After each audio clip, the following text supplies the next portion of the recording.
It's time for the 1430 Connection on 1430 WNAV and 99.9 FM, spotlighting news, newsmakers, and important community issues. Now, with this week's edition of the 1430 Connection, here is WNAV news anchor Donna Cole. Welcome to the 1430 Connection. I'm Donna Cole. In the studio today with me is Bruce Bouch. He's the Senior Deputy State Fire Marshal, and thank you for joining me, Bruce. Thanks for having me. Okay, so I'm going to go over some statistics here first, and then we'll talk about your job, what we can do to make everybody safe, and hopefully save some lives. The fire deaths reported in Maryland during 2016 represent a slight increase over the previous year. 68 deaths in 56 fires reported in 2016. It represents a 7.9 increase over the 63 deaths in 49 fires in 2015. So we're going upwards, and we shouldn't be going upwards. No, I hate when the numbers go up. That's always problematic. And the numbers, I think the year before, where they were around the same, they may have actually been down from 2014. Yes, they were slightly down. Okay. Anne Arundel County for last year, for a 12-month period of 2016, 2 fire deaths represented a welcome decrease compared to the 12 fire deaths resulting from 4 fires in 2015. That's just in Anne Arundel County. Conditions of hoarding were reported by one of those fires, were reported by rescuers in one of those fires. There were no smoke alarms found in the home, and smoking while on home oxygen is suspected, even though the reported fire cause remains undetermined. An additional one, or maybe this is the same one, a 55-year-old unconscious male was located inside the burning home. Maybe that was the same one. Yes. So no smoke alarms at that one. That's in Anne Arundel County. Queen Anne's County during the 12 months of 2016, Queen Anne's County reported 1 fire death compared to 1 fire death in 2015 and 1 fire death in 2014 during the same period. 77-year-old male was investigating a fire originating in the floor joist of his home. Evidence revealed a rodent had entered the joist space and chewed on wiring, allowing electrical arcing to ignite combustibles. Again, no working smoke alarms were found to be operational at the time. The moral of the story, I think, is to always make sure you have working smoke alarms. And if they are 10 years old or older, then replace them entirely with brand new. It's so tragic. These smoke alarms are available at any hardware store, Home Depot, Lowe's, at your local hardware store. Also, there's some of the fire departments get grants to give out free. Yes, some of the fire departments throughout the state receive grants that allows them to go into their communities and install smoke alarms for the communities they serve. You can call into any fire station or fire department to find out if they're offering anything like this? Yes, you can. And even such as like Baltimore City, they actually have a 311 number you call. And even though they give 24, 48 hours to come and install them, oftentimes they're out there within 3 hours.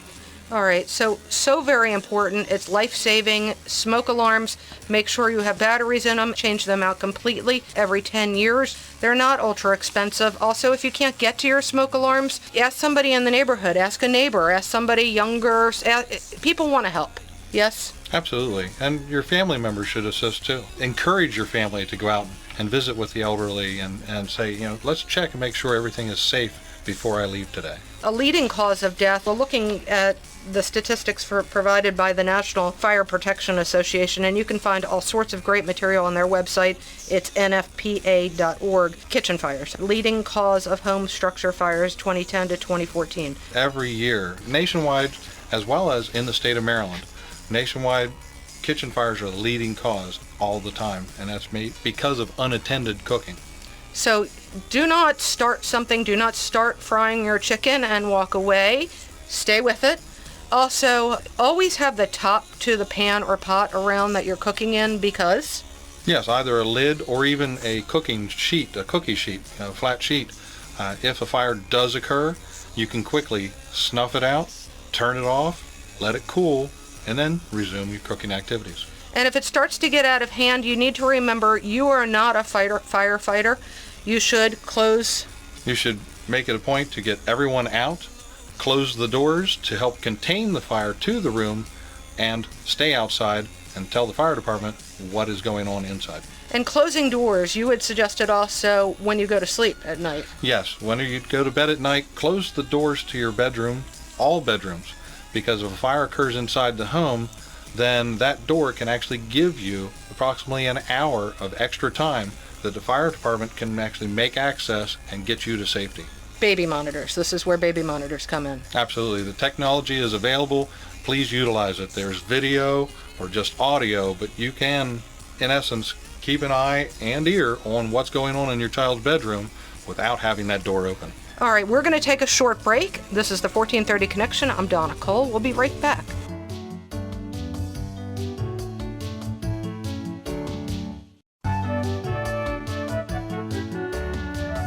Welcome back to the 1430 Connection. I'm Donna Cole. In the studio with me today is Bruce Bouch. He's the Senior Deputy State Fire Marshal here in Maryland.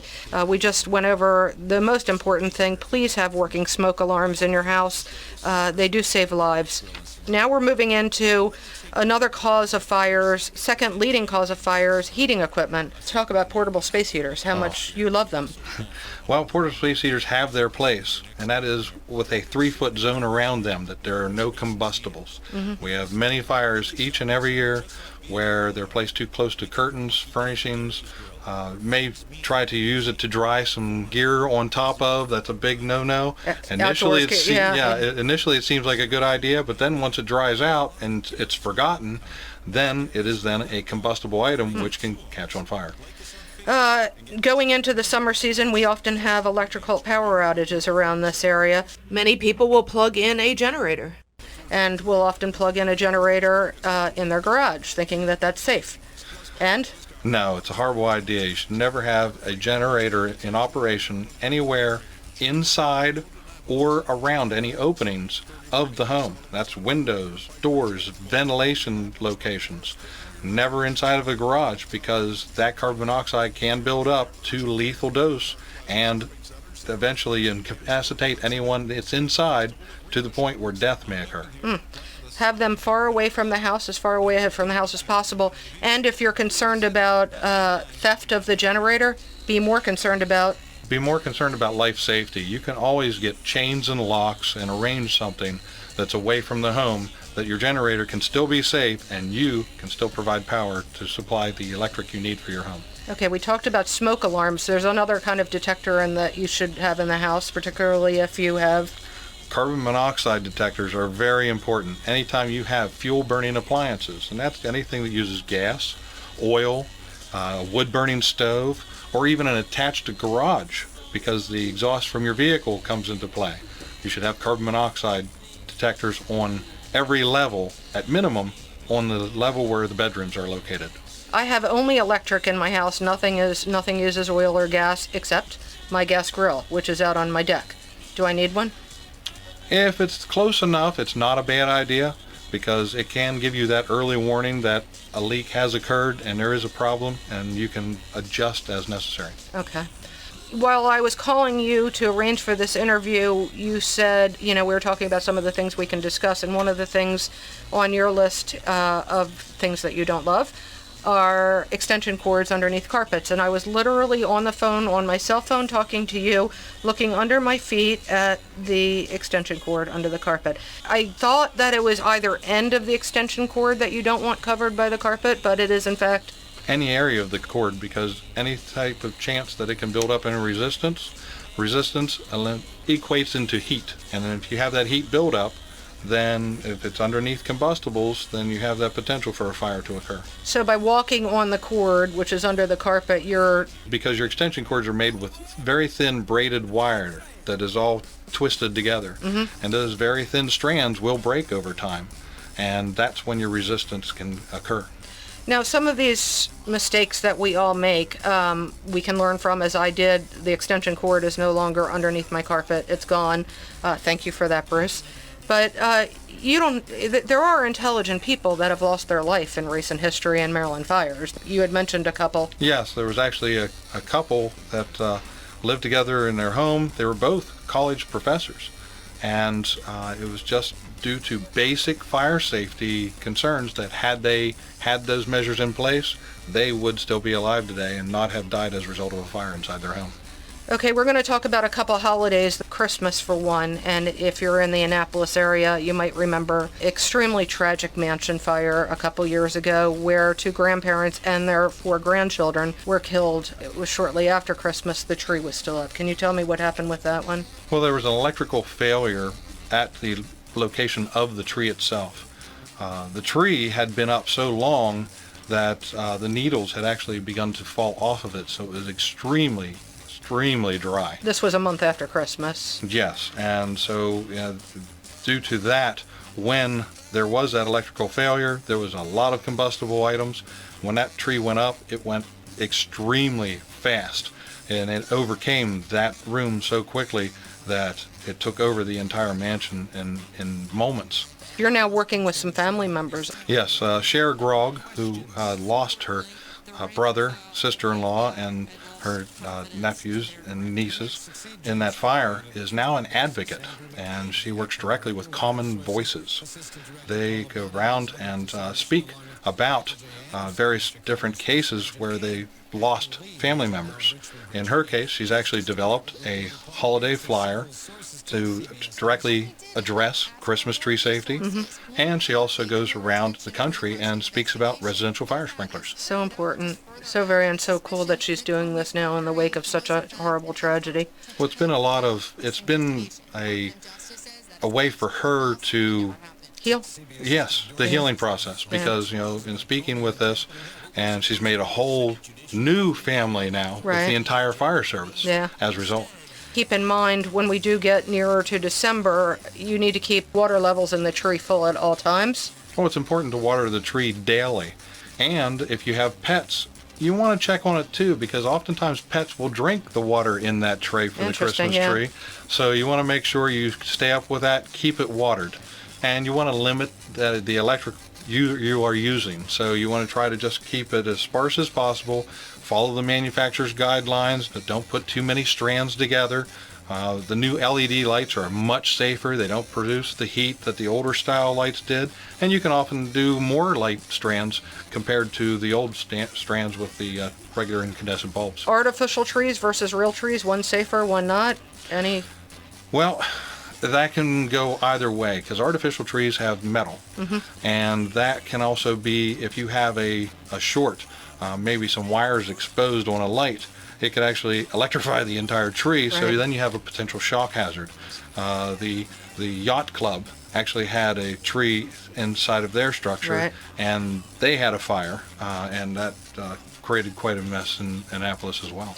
We just covered the December holidays. We have one coming up soon, though, which gives firefighters a lot of angst and fire marshals a lot of angst, and that's July 4th, Independence Day. Yes, that's when the fireworks come out, and let the professionals handle the fireworks. If you do choose to do fireworks on your own, make sure you follow the guidelines. One of the most important ones, only buy the fireworks in the area that you intend to use them.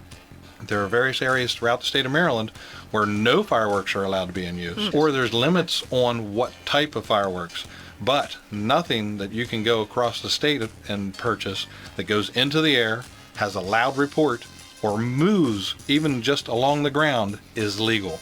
You can only buy the items that have sparks.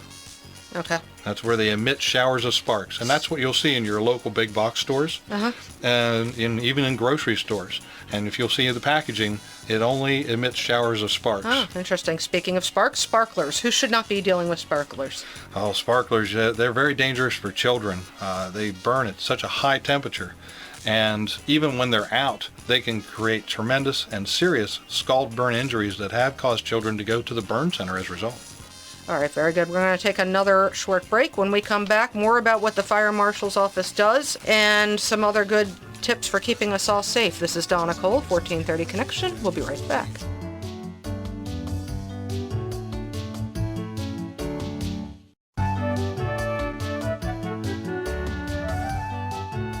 Welcome back to the 1430 Connection. This is Donna Cole. I'm in the studio today with Bruce Bouch. He's the Senior Deputy State Fire Marshal. We are in Annapolis. We have a lot of historic buildings here in Annapolis, and we've learned this lesson at least once or twice here in Annapolis. Fire sprinklers in buildings. They're in recent history, it's extremely expensive to retrofit an older building with fire sprinklers. It can be. It really depends on just how the building is and what is necessary to accomplish the task. What tends to make it even more expensive is the replacement of drywall or any repairs that have to be made after the piping is complete. Right. So it really depends, if you have cathedral style ceiling, so it really depends on just the interior of the building itself as to what the cost will actually end up being. But the cost to save a life, it's priceless, right? Exactly. What price do you put on life? Yeah. When you have a new home built in 2012, we were very successful, and the governor at the time, Governor O'Malley, signed into law that all new homes in the state of Maryland will be protected with residential fire sprinklers.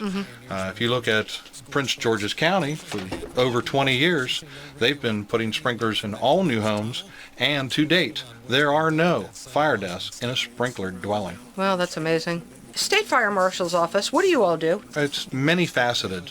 We do inspections to ensure code compliance. So we go to businesses and ensure that the exit doors aren't blocked, that the sprinkler heads are exposed properly, that there's no paint on the sprinklers. If they're required to have smoke alarms, we make sure that they are indeed working properly. We check and make sure that the companies have been in on their annual inspections to ensure that everything is going to work appropriately when required. Same thing with kitchens in your restaurants. We make sure that the hood systems, the extinguishment on those, because they have to be done every 6 months. Wow. To ensure that they are going to work in case a fire does occur. And you also investigate fires that are suspicious, yes? Yes, we get called to scenes to determine actual cause of a fire. So if it's accidental fire, we determine where the fire occurred, determine what caused it, and then if it becomes accidental, then the insurance companies will then take over and do their portion of the investigation. If it is indeed an arson, then we follow completely through and determine who actually caused the fire and make those arrests, and then follow up with the court case as well. And as we've already discussed, we're going to have some of your people and maybe dogs come back here. The dogs won't be talking, but you do use dogs, yes? Yes, we have two very highly trained groups of dogs. We have our accelerant canines who will go through a property and look for anything that an accelerant may have been used. And then we have our bomb detection.